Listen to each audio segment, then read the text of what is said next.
Hi everyone, welcome back to another video of Cambihub. And in today's video, we'll be doing Igcse Economics 0455 Chapter 2 Factors of Production. So what are factors of production? We all understood the resources, right? What are the resources? Resources are the factors of production that are used to produce goods and services. When we talk about factors of production are the economic resources, right? Factors of production consist of four major categories, four major factors of production. Right, we use all of these factors to produce goods and services that we as households buy in the economy. Right. So what are those four factors of production? We have land, labor, capital, and enterprise. When we talk about land, land is gifts of nature available for production. So what could be gifts of nature? Land does not only mean the land itself. For example, a grassland for a farmer to produce goods, right? It does not mean the land itself. It also means the products on land, right? So for example, if we have a tree, right, using the tree we create, using the leaves we create some medicine, right? That tree would also be counted as land. So in economics, land does not only consist of the physical land itself, but it also consists of the things on the land, right? Then we have labor. Labor is the human effort in producing goods and services, right? Employees, labor, we as labor working in factories and machine, right? In or these firms that produce goods and services. Capital, what is capital? Capital are human made goods. We as human, we make these goods which produce goods and services, which are used in production ahead. For example, we create machinery, right? For factories, we create machinery, robotic arms and all of those things, right? These machinery are then used in production and then are then used to create in goods and services. So what is capital? Capital is human made goods used in production. Here we need to understand the difference between capital goods and consumer goods. So what are capital goods? Capital goods are goods that are produced by humans for production, whereas consumer goods are goods and services that are purchased by us as households, which are purchased by us for our own satisfaction. So both are made by humans, but this is made to produce other goods and this is made to buy. This is available to buy. What is enterprise? Enterprise is the willingness and ability to bear risks and to make a decisions in the business by the entrepreneur. Right? So enterprise is totally all about the entrepreneur. If the entrepreneur thinks that demand for my goods is not in India, I should shift my company to US. If the entrepreneur is willing to bear this risk, then they will take their company, they can shift their company, they can make the changes in the business, right? So it is all dependent on the entrepreneur itself, right? So what is enterprise? It is the willingness and ability to bear risks, right? To bear risks and to make key decisions in the business. Now these are the four factors of production. Let's understand the mobility of these factors of production. Moving on to mobility of factors of production. Now, what do we mean by mobility of factors of production? How mobile these factors are. How we can move these factors from either one location to another location or from one occupation to another occupation. So there are two types of mobilities. One is geographically mobile and occupationally mobile. When do we say a factor of production is geographically mobile? We say a factor of production is geographically mobile if that factor of production is capable of moving from one location to another. For example, labor can be moved from one location to another, right? They can be both. They can be geographically mobile and immobile also. What are those factors? We'll understand that in the later part of this video. But this is what geographically mobile means, that you can change a factors of production's location to another location. You can move them from one location to another location, right? Occupationally mobile means capable of changing a factor's use or occupation. A factor of production's use or occupation. So for example, if one machinery was being used in specific type of production and I want to change its occupation to some other thing, right? For example, it was producing textiles. I want to move that machinery to produce electronics. That is occupationally immobile because that machine is built to produce textiles, right? To be in that occupation, right? So hence in that ways the machinery will be occupationally immobile. So we say mobile when they are mobile and immobile, which is the contrary or the opposite of it, when they are immobile. Now let's see the factors which causes these land, labor, capital, enterprise to be mobile and immobile. So when we talk about mobility of land, right, these are the factors that determine whether land is mobile or immobile. For example, the first factor says differences in price and availability of housing in different countries and areas. So if labor is said to be geographically mobile, right, they need to have, the budget should be friendly, right, to wherever the area they are going, right. So these are the factors that are responsible for determining, right. For example, if there's no available housing or the prices are very high at a place, right, then a person might not be able to move. A labor is in that case said to be geographically immobile. There can also be family ties. For example, their parents, they are very old, right? They live here, they need to take care of them. So that is also a reason that causes them to be geographically immobile. Or for example, if they have a family, they want to change their job, right? However, they'll think about job stability, right? Because they might have a family that they need to take care of, right? They might be the earning member of the family. So family ties also matter for labor to be geographically or occupationally mobile or immobile. Differences in educational systems, this will also matter. Lack of information, if there is no information, they will be both geographically and occupationally immobile.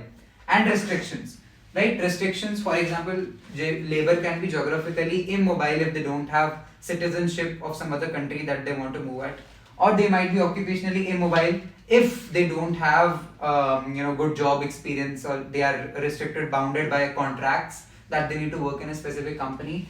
So these are all of these factors that determine whether the labor could be geographically mobile or occupationally mobile, or they could be immobile in both of the categories. Let's move on to the next factor of production. When we talk about mobility of capital, it depends on the good itself, the capital good itself, right? For example, machinery and factory, both are capital goods. Why? Because both of them are used to produce goods and services. Now, some people might argue that why factory is not a part of land. See, factory is not a land. It is not considered to be a factor of production on the land, because factory is built by humans. It is built by humans, right? Land is something which includes mostly natural resources, the gifts of nature, right? That's what we studied. Whereas a factory is not a gift of nature. It's built by us humans to produce, to use in production and to produce other goods and services, right? Now both are capital goods, right? How would their mobility depend? When we talk about machinery can be geographically mobile, right? I can shift my machines, I can shift my machines into some other factory if I want. I can take them to another location. Whereas if I built a factory, right, that building, that particular structure of that factory is geographically immobile. I cannot move a factory, right?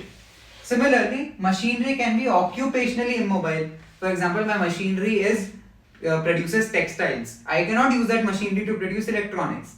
That's why they are occupationally immobile. Whereas a factory can be occupationally mobile, because if a factory was used to produce, let's say, books, right, to produce paper.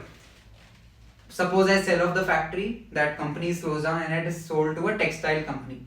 Obviously, they can change the machinery and then the factory can be used to produce textiles. So, factory is occupationally mobile. Let's move on to the mobility of the next factor of production, that is enterprise. When we talk about enterprise, the mobility of enterprise totally depends on the entrepreneur. It totally depends on the entrepreneur, their skills and qualification. If entrepreneur is not qualified for some other occupation, then the enterprise will be occupationally immobile. Risk-bearing ability of the entrepreneur, if the entrepreneur is willing to bear risks, then they will be both geographically and occupationally mobile, right? Experience, right? Obviously, experience of the entrepreneur also matters. Let's move on to the mobility of the next factor of production, that is land. When we talk about land, it totally depends on the fact. It totally depends on what on land we are talking about or what we are talking about, right? For example, land in terms of area can be occupationally mobile. For example, if I have a land that is used for farming, right? I can build a factory on it. So it is occupationally mobile. However, land is geographically mobile. We cannot shift a area of land to some other place, right? Land is land, it will stay there. Now let's talk about the quantity and quality of these factors of production. When we talk about their quantity, right, the physical amount of land, obviously, the physical amount of land doesn't change with time. It is the same, right? Whereas when we talk about, because land does not, not only covers the physical amount of land or the area itself, but it also covers the things that are there on it. So natural resources present on the land, for example, if they are renewable, right, which means they can be replenished, they might be the same or their quantity might increase. Whereas non-renewable, as they will deplete, their quantity is definitely going to decrease. When we talk about quality of land, we can give examples, right? There is no specific facts or statements about quality of land. So quality of land can depend on maybe fertilizers applied to a field. If we applied a fertilizer to a farming field, its quality might increase. Or we can take the example of pollution. Pollution will definitely cause the quality of the land to decrease. Let's move on to the next factor of production. Moving on to the next topic, which talks about quantity and quality of labor, right? So what is labor force? Labor force is the total number of people working or looking for jobs, right? So this is labor force. Now what determines the quantity of labor? Quantity of labor can be determined by the population. If there is more population, there will be more quantity of labor. Age structure. If there are young people, then obviously quantity of labor will be more. If there are old people, then will be more retired people. So quantity of labor force will be less. Retirement and school leaving age will also matter. Attitude towards working women will also matter for the quantity of labor. And number of hours the labor work, that will also matter for the quantity of labor. For example, length of a working day, how many hours they work in a day. How many workers are working full time, how many workers are working part time, how many workers are doing overtime, right? And length of holidays, right, for vacation or for illness, right? Quality of labor depends on labor productivity and efficiency, how efficient they are in producing goods, their skills and qualification, their education, right, their health. If they are of a good health, they'll be able to produce goods faster with more quality, their age, right, and their ability to work with complex machinery. If that is good, then obviously quality of labor is going to increase or quality of output is going to increase. Let's move on to the next topic. Moving on to the next topic that talks about the quality and quantity of capital. So what determines the quality and quantity of capital? See, the quantity of capital is totally dependent on how much money we spend on capital goods. So if we spend more money on capital goods, more capital goods can be generated, right? So it will be investment on capital goods. Now there are few concepts that we need to learn here. The first concept is investment. So what is investment? The total money we spent on capital goods. What is gross investment? Investment is the money that we spent on capital goods, and gross investment is the total money we spend on capital goods. Depreciation. Depreciation is when the value of the capital goods, they decrease with time or with consumption, right? For example, let's avoid capital goods. Let's talk about a car. Let's talk about a phone. If I bought a phone for maybe $1,000, right? With time, its quality is going to deplete. It's going to be worn out. I'm going to use it. Its battery is going to get goofed up, right? So what will this cause? This will cause the phone's value to decrease. So if today I buy a phone of $1,000 and I check its value after 3 to 4 years, it will be around $200 to $300. Why? Because the value of that phone has depreciated. Similarly, the value of capital goods also depreciate over time or with consumption. So this is called depreciation. What is negative investment? Negative investment is gross investment minus depreciation. So total amount of money you spent on capital goods minus how many capital goods are worn out, right? Their value have decreased. This is net investment, right? And what is a negative net investment? A negative net investment means that there are more amount of capital goods that are worn out, that are depleted in the economy. How? Because for negative net investment, the formula is gross investment minus depreciation. So if depreciation is of a greater value, my answer is going to be negative.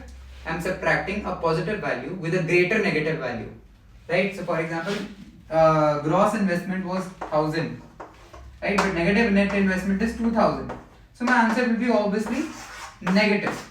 This means that more of the capital goods are worn out or more of the capital goods are depreciated.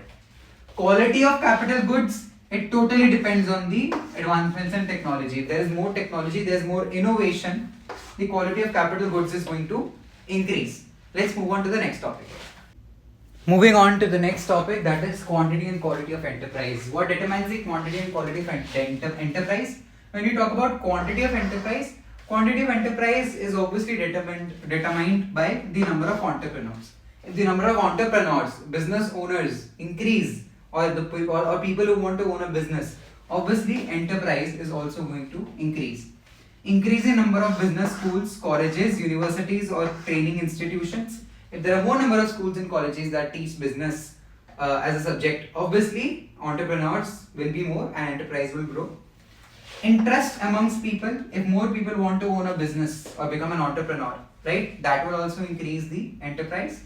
Lower taxes, if there are lower taxes for businesses, there is lower corporate tax, obviously they will be more encouraged to open business. Immigrants means people who come from other countries to our country. If they have a business sense or if they have a business ability, a business background, right, then obviously enterprise is going to increase. Whereas quality of enterprise totally depends on the entrepreneur. How? The risk bearing ability of entrepreneur. If that is good, obviously the quality of enterprise will be more. The skills and qualifications of entrepreneurs, if the skills and they are very skilled and they are very qualified, obviously the entrepreneur and enterprise quality is going to increase. Experience of entrepreneurs, experience also matters. Thank you everyone for watching this video. If you need any support, you can contact us at support@cambihub.com. We also have a learning portal with all of these assignments, resources and past papers, which is www.cambihub.com. You'll also find the link in the description. Right, for any doubts, you can ask in the comments. I'll try my best to answer. If you want to mail me, you can mail me at pranay@cambihub.com. I'll answer your doubts there. Thank you once again. This is Pranay Arora signing off from Cambihub. I'll meet you in the next lecture.